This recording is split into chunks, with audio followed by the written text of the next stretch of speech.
This video was sponsored by Squarespace. In 2011, humanity consumed the equivalent of 55 million chickens a day. The majority of people in North America, though, just stick to breasts, thighs, and wings. But did you know that people have been eating their feet to stay young? Talk about a foot thing. Further, there are whole markets out there dedicated to eating half-grown duck embryos. And did you know that people in Hong Kong eat 100 tons of birds' nests per year?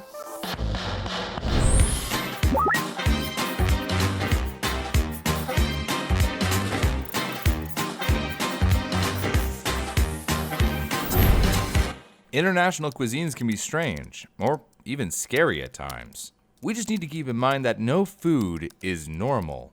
People eat what is available to them, and if it seems strange, it's just because we're not used to it. And with that out of the way, let's get into it.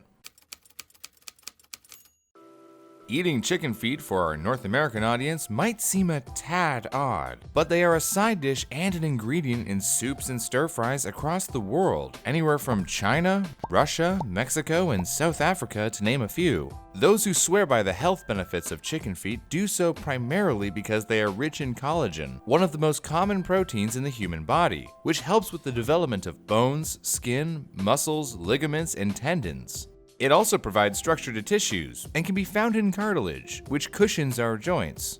Our bodies can produce collagen by combining amino acids glycine and proline along with a third modified amino acid that is produced with the help of vitamin C. You can get these amino acids from foods like eggs, dairy, meat products, and the skin of chicken and pork. But the question still lingers. Does eating chicken feet provide a more efficient source of collagen than eating a varied diet and letting our bodies do the rest? Unfortunately, when you consume fully formed collagen, your body breaks it down into its composite parts, glycine and proline, then reassembles those amino acids back into collagen or whatever else the body might need. Think of your gut like a recycling center. It takes fully manufactured things and breaks them down so we can allocate resources where we need them. That doesn't mean, however, that consuming collagen is useless. It just means that there are some resources that get used elsewhere in the process. Collagen gives structure to skin and cartilage, among other things. But our bodies become less and less efficient at making it as we age. What about supplements then? Studies have found that they significantly improved skin hydration, elasticity, roughness, and density. Here's the best part. They also found that collagen supplementation is generally safe with no reported adverse events. So, go nuts, kids. So, yes, eating chicken feet, which are high in collagen, comes with all the benefits of a diet high in this protein. But your body won't use it in its current form. If you have a complex diet of many different nutrients, you'll be able to make up for any deficiencies. And if you're unable to do that, supplements will do the trick too. Bacon and eggs are a classic breakfast tradition across North America. I like to have mine with a big cup of black coffee. But would you still eat your Viennese if those eggs contained half-grown baby birds? Well, that's the point with Balu Eggs, which are, as the story goes, an old Chinese tradition, although they can be found throughout Southeast Asia. They are fertilized duck eggs, aged between 12 to 20 days, then boiled.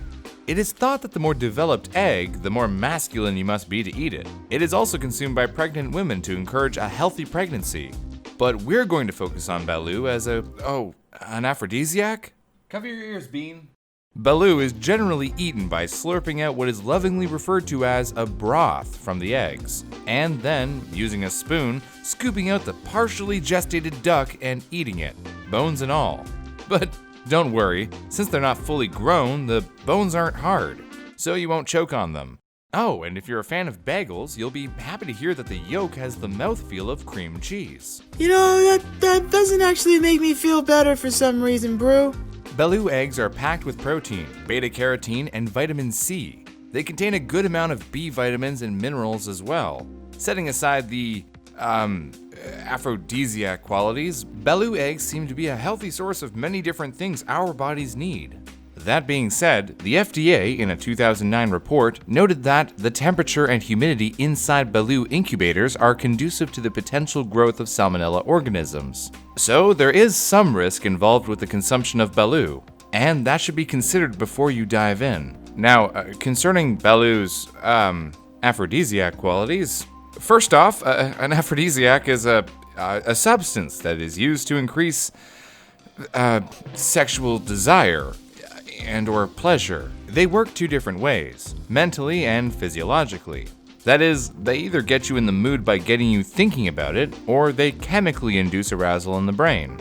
Common foods said to have this quality include oysters, pomegranates, chocolate, strawberries, and chili peppers, among other things. But there is no scientific evidence to suggest that any natural aphrodisiac has any impact on libido beyond a placebo effect. That isn't to say that many products branded as aphrodisiacs don't have other non-natural ingredients that can get you in the mood. At least when it comes to foods, your mind is likely tricking you into getting you in the mood for some, do you hate this? Because I hate this. Let's move on. I thought that the wildest bird-related food would have been half-gestated eggs, but turns out that we're not only eating partially grown bird embryos, we're eating the nests they come from too. What? You're telling me people are eating sticks and leaves? People aren't eating that, don't worry. No, the structure is made by the white nest swiftlet, a small sparrow-like bird that lives in caves and on the roofs of coves throughout Southeast Asia. Their edible nests are constructed on walls and ceilings of caves using their sticky adhesive saliva, which hardens into a sort of cement-like substance. It's called an edible bird nest, and it's a huge industry in East Asia. Apparently, it's delicious in soup. Selling from anywhere around $6,600 per kilo, it's not hard to see the lucrativeness of the market. Harvesting the bird's nest is a long and tedious process. Most harvesters climb up bamboo scaffolds at sunrise and only return to the ground at dusk. Many days, they're suspended upwards of a terrifying 50 meters in the air. Their only light a torch between their teeth because their hands are preoccupied prying the white gold from the walls. A single harvester may collect from 50 to 60 nests a day. This dangerous job results in a number of deaths from ropes breaking, bamboo scaffolds rotting away, and simple mistakes. But if we remember the $6,600 per kilogram price tag, it's hard not to see the incentive behind this line of work. Swiftlets are able to build 3 nests in a season. Constructing each nest takes about a month from the first application of nest cement to when it's able to hold eggs. If a harvester removes the nest, then they will immediately begin rebuilding in the same spot. Most sustainable harvesters only remove the same swiftlet's nest twice, in order to let them lay eggs at the end of the season. But not everyone is as patient or considerate of the birds' homes.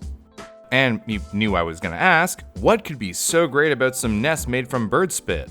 Many claim that these nests can aid immune function. The theory is that these nests are high in glycoproteins, and since those are building blocks for much of your immune system, by eating a lot of it, we can shore up our body's defenses against illness. It's true that glycoproteins are a key molecule in many cells across the human body. They're involved in transport cells, structure cells, hormones, and what do you know, immunoglobulins, or as they're also referred, antibodies. Antibody? No, sir. Here, we're body positive. Antibodies are Y-shaped proteins that use antigens to attach themselves to foreign invaders in the body, chill. There's nothing more body positive than a functioning immune system. But the question is, does eating glycoproteins in our food result in higher concentrations of them in our body? Like we saw with chicken feet and collagen, just because a food contains a molecule that is beneficial to the human body doesn't necessarily mean that we can just pluck it out and put it to work wherever we need it. Funny enough, collagen itself is a glycoprotein. Our bodies usually produce glycoproteins through a process called glycosylation. It occurs within a person's cells specific to what's needed. There are many other foods that will probably provide the same, if not more nutrients that your body can likewise use to maintain a functioning immune system. Eat a balanced diet, and unless you have a condition that impairs your immune function, then you'll be A-okay.